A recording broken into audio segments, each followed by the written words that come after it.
कृपा कर दी इसलिए लक्ष्मी बनी। आप समझो। अरे लक्ष्मी की तो बड़ी कहानी है महाराज। उल्लू तो मचल गया एक दिन। उल्लू ने कहा तुम सवारी करती हो और तुम थको जा, मेरा उपयोग करती हो, अपनी पूजा कराती हो। लक्ष्मी मैया ने कहा चिंता मत करो, दिवाली के पहले करवा चौथ का व्रत आएगा, चिंता मत करे, मैं तेरी पूजा करा दूं।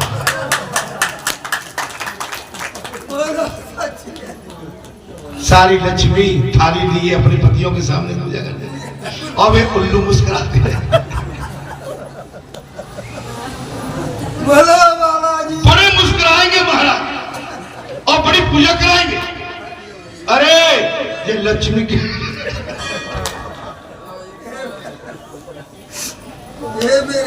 लक्ष्मी किसी की सखी नहीं जिसको लक्ष्मी ने ठगा नहीं। बोलो सियाप तेरा इधर है। कथा वैसे आज 4 बजे 8 बजे चल रही है, 12 तो बज गए, थोड़ी कथा और रही है, भजन भी सुनना। अरे समय का पता नहीं पड़ता मेरे भाई, कथा इतनी सुंदर कथा है।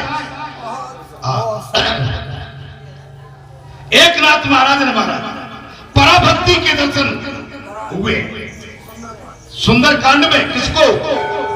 हनुमान जी को। किसने आशीर्वाद दिया? माता जानकी ने। ब्रह्मचर्य और राम नाम हो तो इस संसार सागर को पार किया जा सकता। अगर ब्रह्मचर्य का पालन और राम नाम। कपिल भगवान ने साफ कह दिया, माता श्री अगर आपका ब्रह्मचर्य पक्का है किसी मनुष्य का, किसी माता बहन बेटी का, और राम नाम का मन का उसके पास है, तो इस भवसागर को, संसार के भवसागर को आसानी से पार किया। आप प्रसन्न कब रहेंगे? जब ब्रह्मचर्य की साधना करेंगे तब। आपके चेहरे पे खुशियां कब रहेंगी? ब्रह्मचर्य का पालन करेंगे तब। आपके चेहरे पे, आंख में, वाणी में, एक एक रोम में तेज कब रहेगा? जब आप ब्रह्मचर्य का पालन करेंगे तब। बगैर ब्रह्मचर्य के मैंने क्या कहा? अरे सुलाना है तो भगवान को अपने साथ सुलाओ रात में।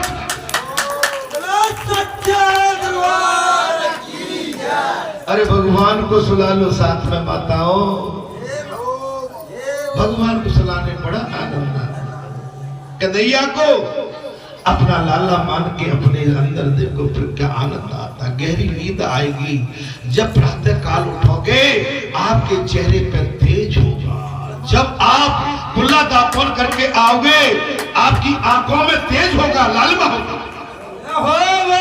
आपकी चितवन एक आनंद भरी होगी, आनंद भरी, संसार युक्त नहीं, भक्ति युक्त होगी।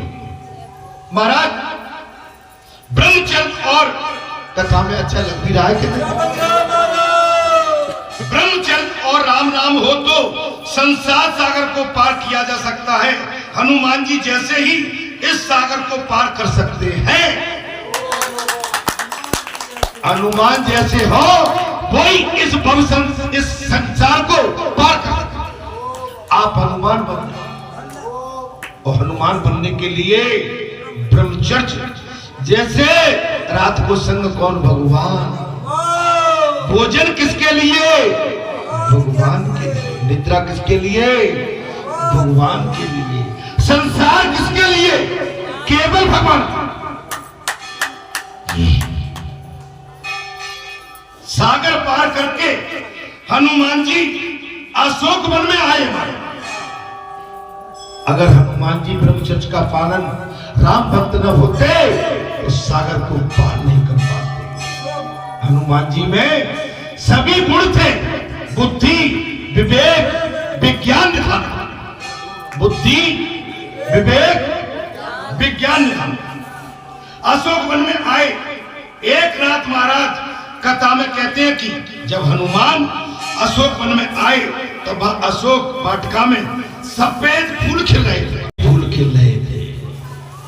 लंका पार करके जब हनुमान जी अशोक वाटिका में पहुंचे, उस समय सफेद फूल खिल रहे थे।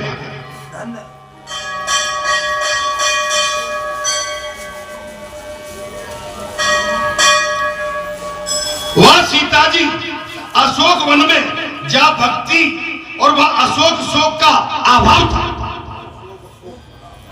अशोक होते हुए भी शोक अशोक का अभाव था। अशोक वृक्ष ऐसा है जिसके आंगन में नहीं लगा हुआ, जिसके घर के सामने नहीं लगा हुआ, जिसकी बाड़ी में नहीं लगा हुआ, आप एक एक अशोक वृक्ष जरूर लगाना चाहिए, क्योंकि अशोक वृक्ष ही आपके शोक को, दुख को खत्म कर। और किसी वृक्ष में इतनी तासीर, इतनी ताकत, इतनी एनर्जी नहीं है कि आपके संसारी शोक को हर सके। केवल अशोक वृक्ष एक ऐसा है जो आपके संसारी रोग को हर सकता है।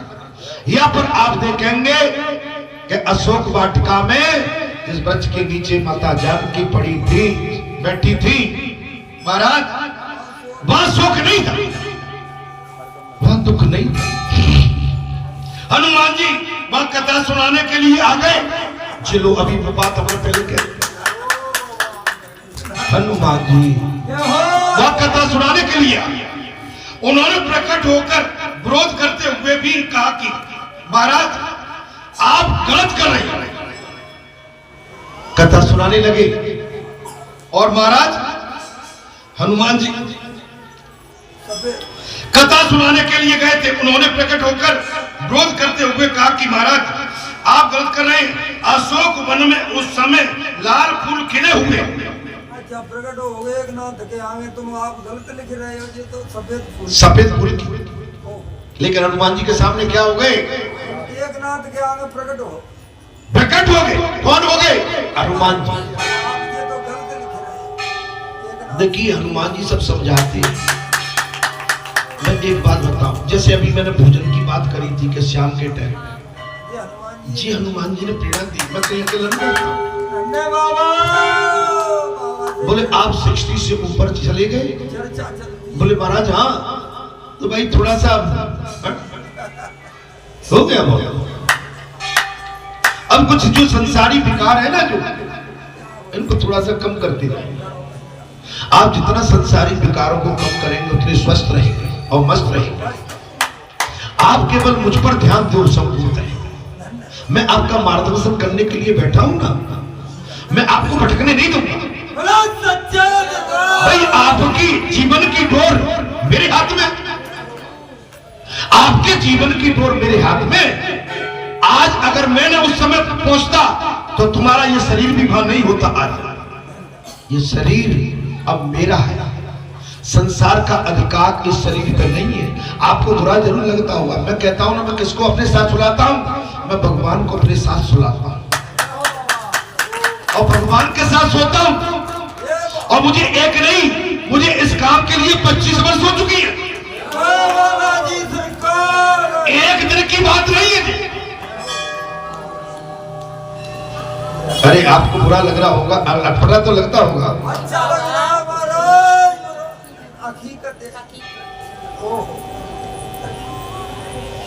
मने अब मैं आपको क्या बताऊं, उस तरफ नहीं जाना चाहता हूं। सारा बहुत कुछ है आपके यहाँ। सफेद नहीं, मैंने अपनी आंखों से प्रत्यक्ष देखा था। एक नाथ महाराज ने कहा कि मैं तो अपने सीताराम को मानकर कथा कह रहा हूं। एक नाथ महाराज ने कहा, हनुमान जी महाराज मैं तो अपने सीताराम जी को मान के कथा कह रहा हूं और मुझे जैसा दिखाई दे रहा है मैं वैसा ही कह रहा हूं।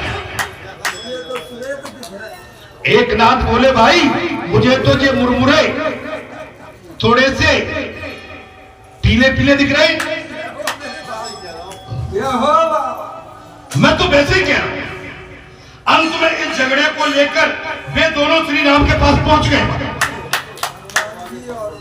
कथा में आनंद आ रहा है। इस झगड़े को लेके वो कहां पहुंच गए महाराज? एक नाथ जी और हनुमान जी भगवान श्री रघुनाथ के पास इस झगड़े को, वो कह के लाल, हनुमान कह के लाल और एक नाथ कह सफेद। रामचंद्र जी ने कहा कि आप दोनों की बात सही है। राम जी ने क्या कहा? दोनों सही। आप दोनों की बात सही है। जाकी रही भावना जैसी और प्रभु मूरत देखी दिल ऐसी। आप झगड़ा मत करो। आपकी दोनों की बात सही है। क्रोध बेस से लाल आंखें होने के कारण हनुमान जी ने फूल लाल दिख रहे थे उस समय। हनुमान जी उस समय सीता हरण होने के पश्चात लंका में जब प्रवेश किया राक्षसों का, चूंकि भाव क्रोधी था, लाल आंखें थी इसलिए लाल, और हनुमान जी की सुरख आंखें लाल, और माता जानकी को जिस भाव में और जैसी वेदना में देखा हनुमान जी और क्रोधित हो रहे थे। और उस वाटिका में जब सफेद फूल हनुमान जी ने देखे, हनुमान जी की आंखों का रंग लाल था, और लाल आंखों के माध्यम से सफेद फूल भी हनुमान जी को लाल था। अन्यथा फूल तो सफेद ही थे।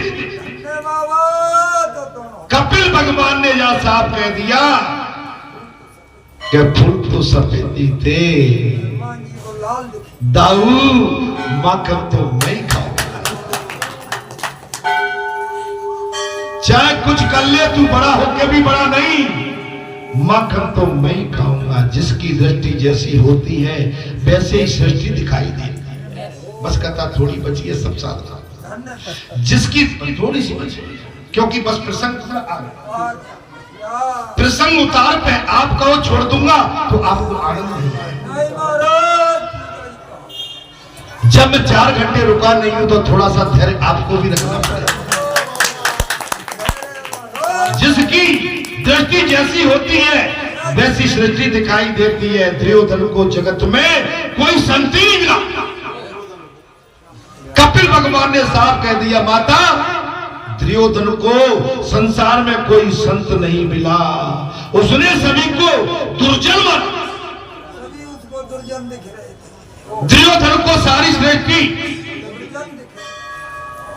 भारतवर्ष की दुर्जन दिखती थी, और युधिष्ठिर कोई दुर्जन नहीं मिला। युधिष्ठिर को कोई दुर्जन नहीं मिला, सब संत दिख रहे, सब संत दिख रहे थे। युधिष्ठिर को देखो, आप धर्मात्मा है तो आपको कोई बुरा दिखेगा ही नहीं।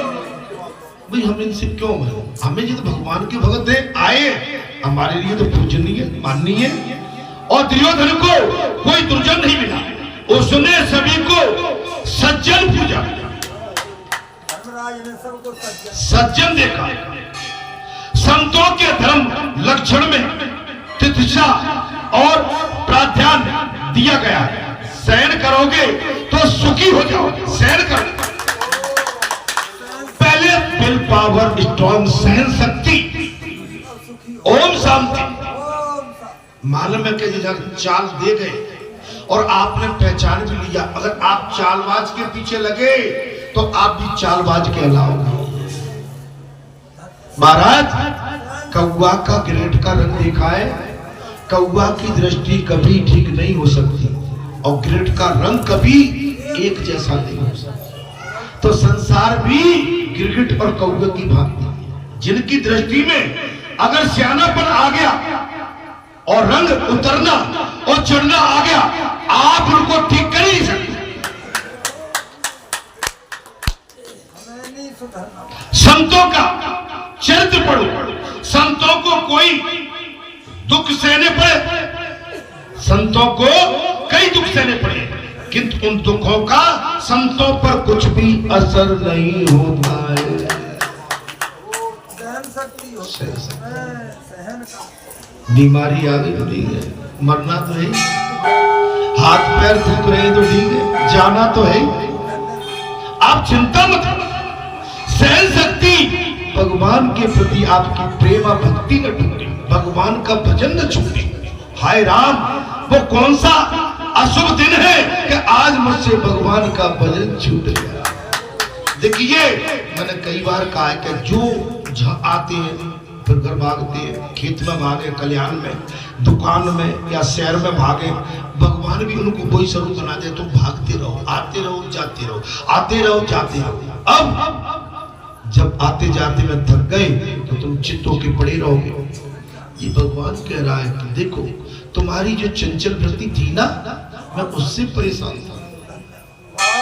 तुमने मुझ पर कभी एकटिक होके एक स्थान पर रुक के मुझ पर तुमने विश्वास किया ही नहीं। तुम्हें तो संसार के प्रति विश्वास था, संतान के प्रति विश्वास था, भगवान के प्रति विश्वास कभी किया ही नहीं।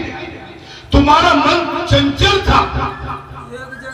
तुम्हें मैं याद नहीं आता था, तुम्हें भैंस, तुम्हें खेत, तुम्हें खलियान, तुम्हें दुकान, तुम्हें बाजार, तुम्हें नौकरी, तुम्हें राजनीति। मैं खेत की कहूंगा तो कोई दुखी हो जाएंगे, मुझे सबकी कहना पड़ेगा।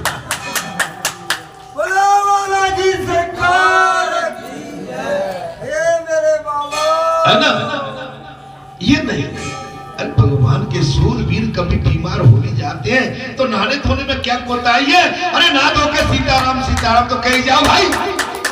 अगर कहीं सारे गजा आ जाए तो देखो महाराज, दुकान में वो तेल लगा लगू के सत्र हो जा रहे हैं।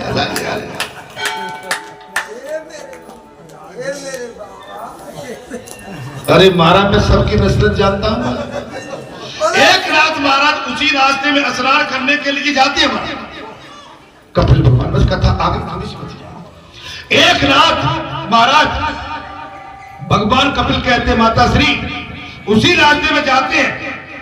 वह पठान महाराज को बहुत सताता था, किंतु महाराज सभी कुछ सहन करते रहते। एक दिन उस पठान ने सोचा कि ये ब्राह्मण क्रोधित नहीं होता। एक पठान का लड़का बैठता था और स्नान ध्यान करके आते बहुत सताते थे। महाराज वो कभी क्रोधित नहीं होता, जो आज मैं उसे क्रोधित करके ही रहूंगा। अब पठान ने सोच लिया मैं आज इस संत को क्रोधित करके रहूंगा। स्नान करके वापस आ ही रहे थे, उस पठान ने महाराज पर थूक दिया।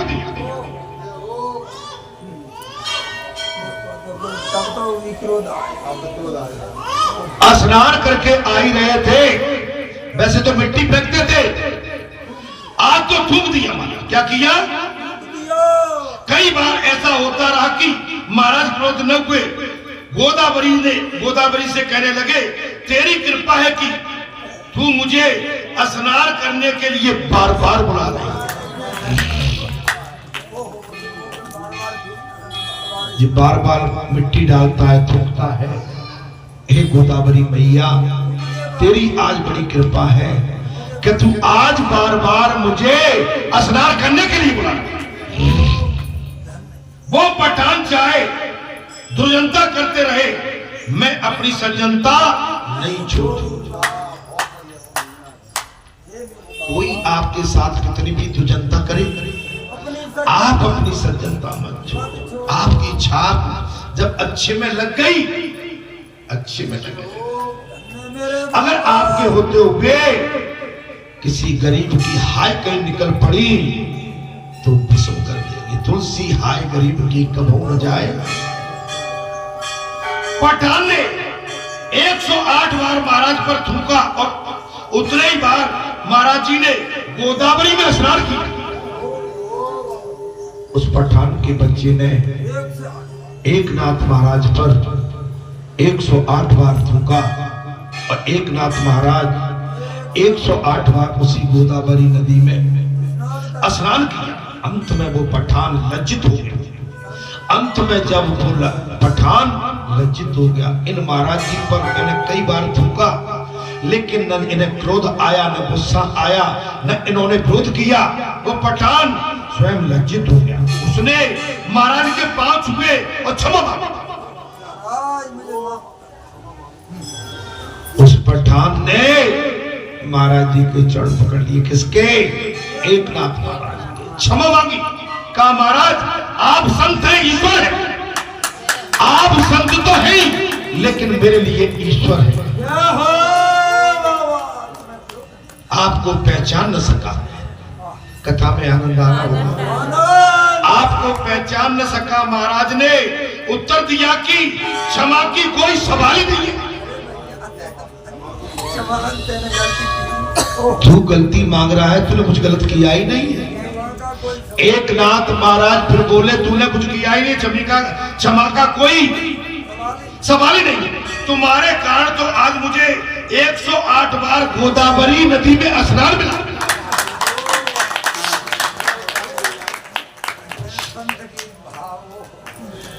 अरे तुम जिस तरह से कथा को सुन रहे हो, मैंने इस कथा को 1 घंटे और बढ़ा दिया। अगर तुम्हारा कथा में मन नहीं लगता और तुम बिल्कुल एकदम शांत बैठे हो सकते। अब ये पता नहीं है कि कथा में आनंद आ रहा है कि भैया कहीं ऐसा तो नहीं मैं समय खींच रहा हूं तुम्हारा। एकदम स्तंभ होकर बैठे, मुझे लग रहा है तुम्हें कथा अति प्रिय लग रही है। बस कथा थोड़ी सी जैसे डॉक्टर कहता है चिंता मत करो, बीमारी निकल गई। भारत शांति उसी की बनी रहती है जो अंदर से ईश्वर के साथ संबंध रखता है। शांति उसी की बनी रहती है जो अंदर से ईश्वर से संबंध रखता है। जो ईश्वर से दूर है उसे शांति कहां मिलेगी? अब मैंने कहा भागम भाग मत करो, बैठो। बड़े भाग से ये क्षण और ये समय, ये गोष्ठी, ये पल, ये दिन ये आपको मिला है, ये अनायास न चला जाए।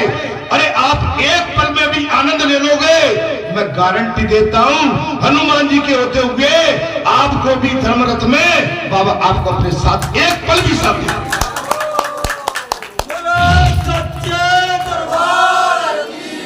कपिल भगवान कहने लगे माता श्री, माता तो बहुत सहन करता है, माता जो बहुत सहन करता है ना वही संत बनता है। अब कह दिया जो माता जो बहुत सहन करता है ना वही संत बन सकता है। अत से विपत्ति में भी जो ईश्वर का अनुग्रह समझे वही महान वैष्णव है। विपत्ति में ईश्वर को न छोड़े। अब बोले बुखार आ गया, मैं मंदिर नहीं जाऊंगा, तो बुखार से मंदिर से क्या मतलब? बोले मेरे पैर में दर्द है, मैं मंदिर नहीं पहुंचूंगा, अब इससे क्या मतलब? आप पक्के भगवान के हैं ही नहीं। हो सकता है कि जहां आने से आपका बुखार ताप सब ठीक हो जाए।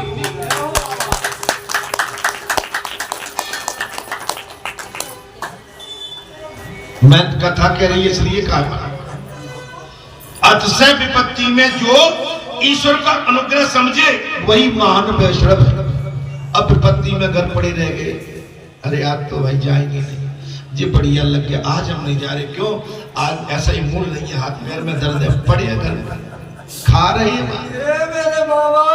खाने पड़े होंगे। भाई जिसको बीमारी है तो खाएगा क्यों? छोड़ो ना खाना, खाने को तो आज मौका मिला है, बना बना रवा बना लाओ, सर्दी पड़ रही है मंगोड़ी बना लाओ, आलू के पराठे बना लो, मेथी के पराठे। क्यों अब बीमार नहीं हो क्या? बोले नहीं, अब खाने में क्यों सर? बाहर एक इंसान तेरी चालाकी कितनी माने तो सावधानी से चालाकी भी कर जाता। दृष्टि लोग किसी को भी अच्छा नहीं देख सकते, दुष्ट लोग किसी को अच्छा नहीं मानेंगे। और दुष्टों ने तुकाराम को गधे पर बिठाया। कथा बहुत सुंदर है, थोड़ी देर की कथा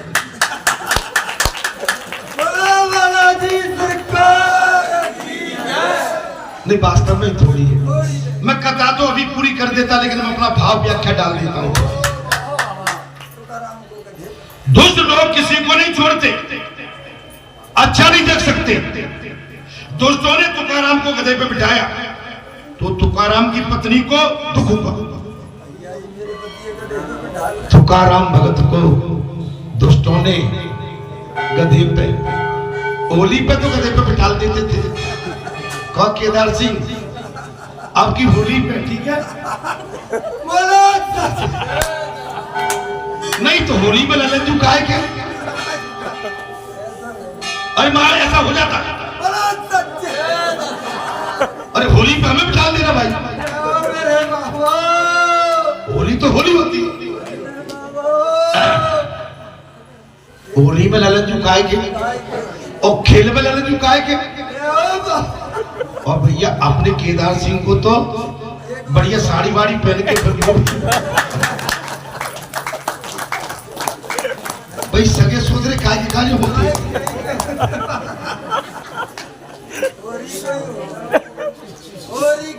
भाई सगे सोदरे काय को होते हैं। मैं नहीं कह रहा, ये कथा कह रही है। गदा बैठा पत्नी को बड़ा दुख होगा। नहीं हमारी दीदी को दुख नहीं होगा। दीदी के तो पैर छू लेंगे 3 बार।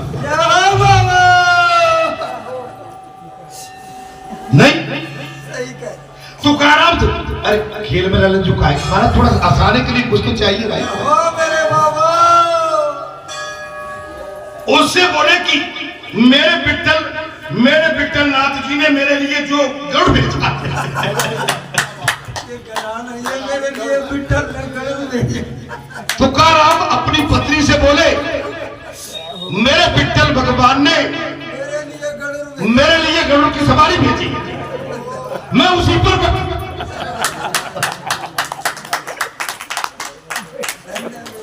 विट्ठल भगवान ने तुकाराम ने कहा मेरे विट्ठल भगवान ने मेरे लिए अपने गरुड़ की सवारी भेजी है, तुम चिंता मत करो, मैं तो उसी पर बैठा हूं। सभी ने गदा देखा किंतु तुकाराम को पत्नी ने गरुड़ देखा।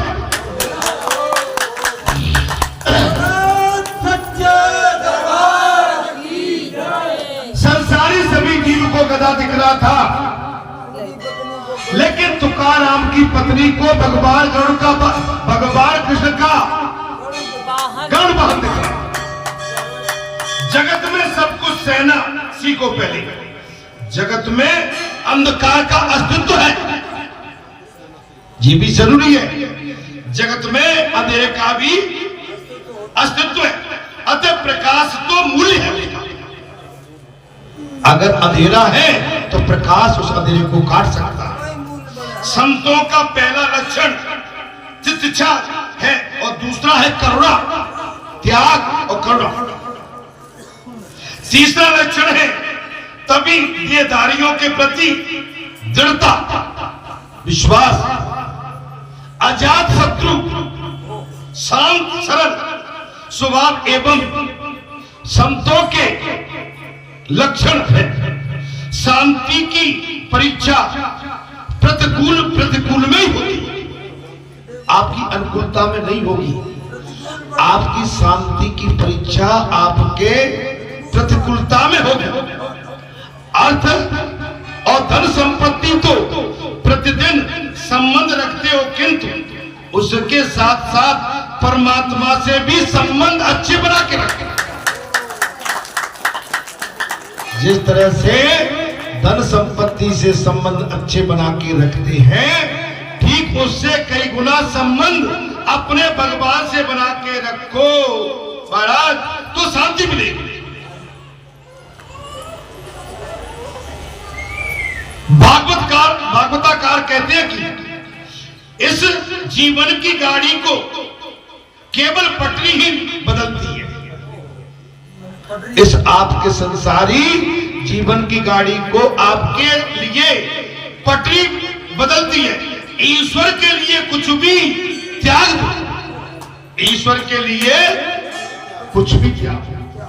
अगर त्याग है तो आपका कल्याण है। संत पुरुष प्रभु के हितार्थ सर्वस्व का त्याग करते हैं। संत पुरुष भगवान के हित अपना सब कुछ त्याग देते हैं। संत मेरे अर्थात परमात्मा के लिए संपूर्ण कर्म तथा अपने सगे संबंधियों का त्याग करते हैं। शादी में जी नहीं, आज शादी है तो भामरे पड़ जाएंगी, दोनों बाप बैठो है। अगर बाप जाकर पुजारी है तो भामर तो पड़ती रहेंगी, भगवान की पूजा करो। छाती पान आवश्यक नहीं है, तुम्हारा वंश बहुत बड़ा है। अरे छाती को पान कब से करा।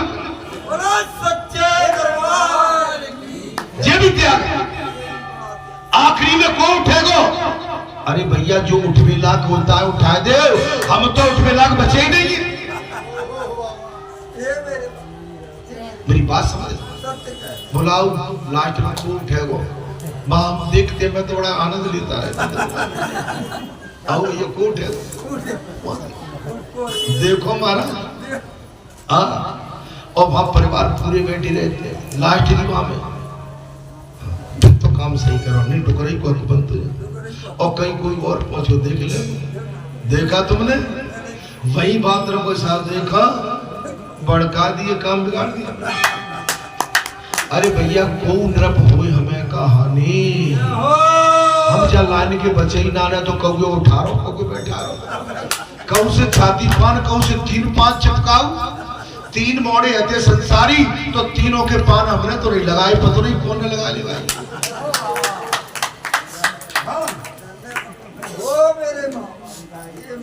हमने पान हमें आया तो पान मार नहीं लगा, वो रगड़ा रुगड़ी कर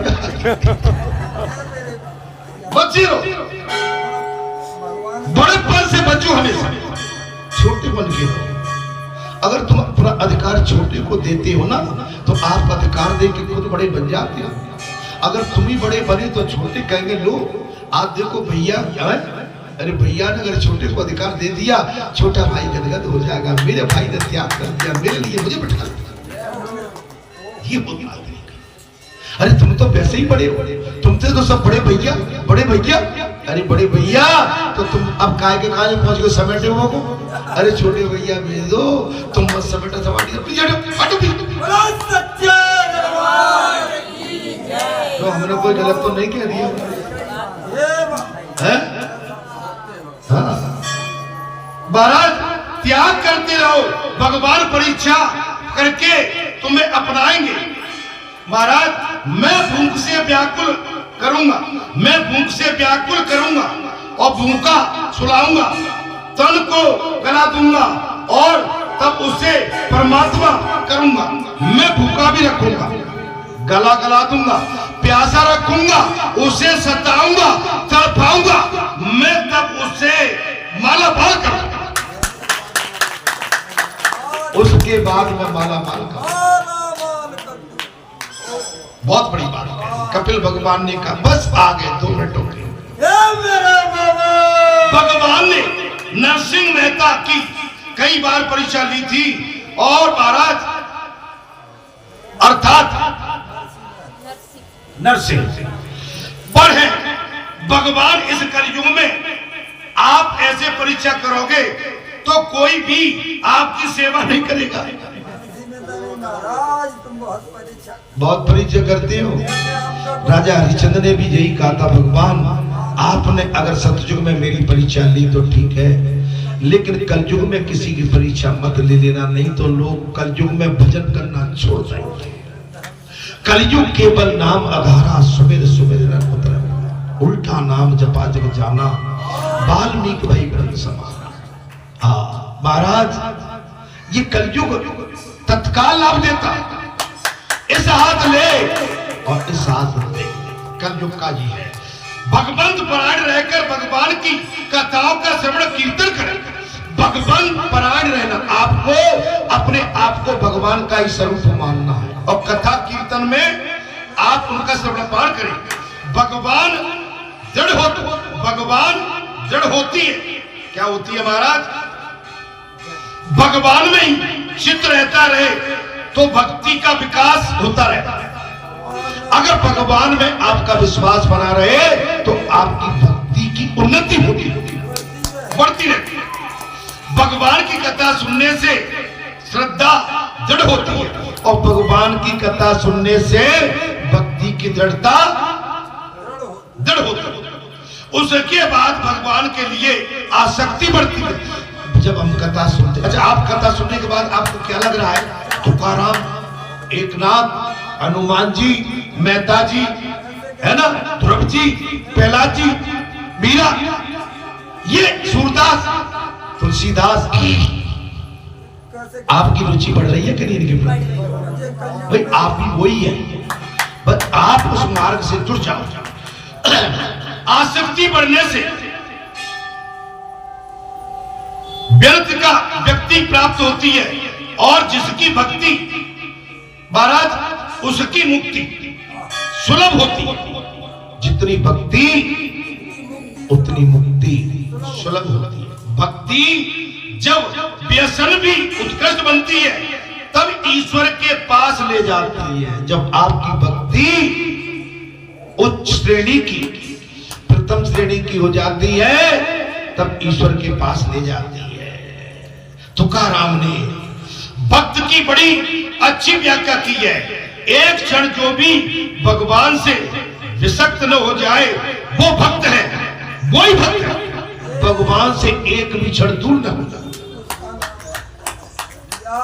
उसी का नाम तो भगत है। एक क्षण दूर न हो जाए, व्यवहार का काम काज निभाते हुए भी भगवान का भजन करते। आप खेत में रहो, खलिहान में रहो, दुकान में रहो, मकान में रहो, वो हर के काम निभाओ, लेकिन भगवान को मत बिसराओ, विरक्ति न हो जाए। इसी के साथ मैं अपनी वाणी को जहां विराम दूंगा। अगली कथा जो आएगी अगले मंगलवार को, भगवान कपिल द्वारा भक्ति योग की महिमा का वर्णन। अभी देवहूति और कपिल भगवान का प्रसंग पूरा नहीं हुआ। ये गीता का सार है। क्या है ये? गीता का सार है। मैं आपसे अनुरोध कर रहा हूं इस कथा के लिए। आप प्रातःकाल 8 बजे कथा चालू हुई थी और बगैर रोक टोक के चल रही, कोई संगीत नहीं और कोई धुनी नहीं, सीधे सीधे इस समय 4.5 घंटे हो चुके हैं। कितने हो गए? बगैर रोक टोक के। आप तो कई कथाओं में जाते हैं, मैं बाबाई की बात नहीं कर रहा हूं। 4.5 घंटे लगातार, उसमें 2 घंटे आरती के भी जोड़ दो, कितने हो गए? 6.5 घंटे। 1.5 घंटा सुंदरकांड का लगा दो, कितने हो गए? 8 घंटे। 8 घंटे लगातार और 5 बजे से 1 बजे। हे संतों ही महात्माओं, मैं जानता हूं कथा आपको अति प्रिय लगी होगी और कथा में आपका मन भी लगा होगा।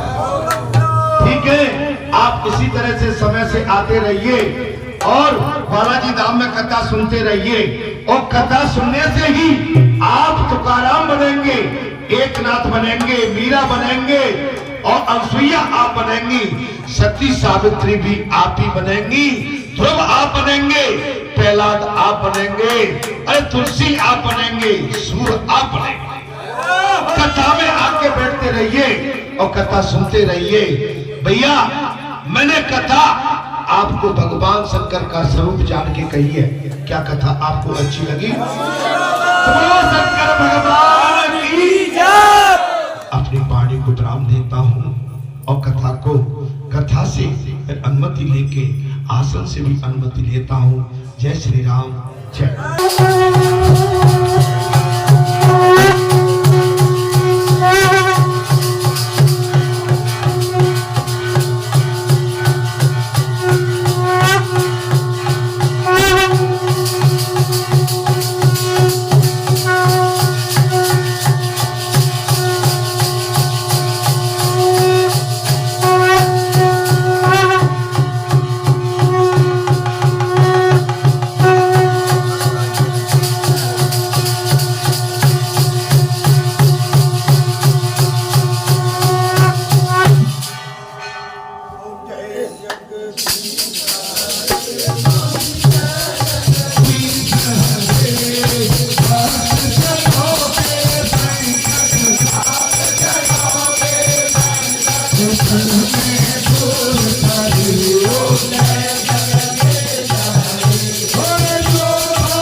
हरे कृष्ण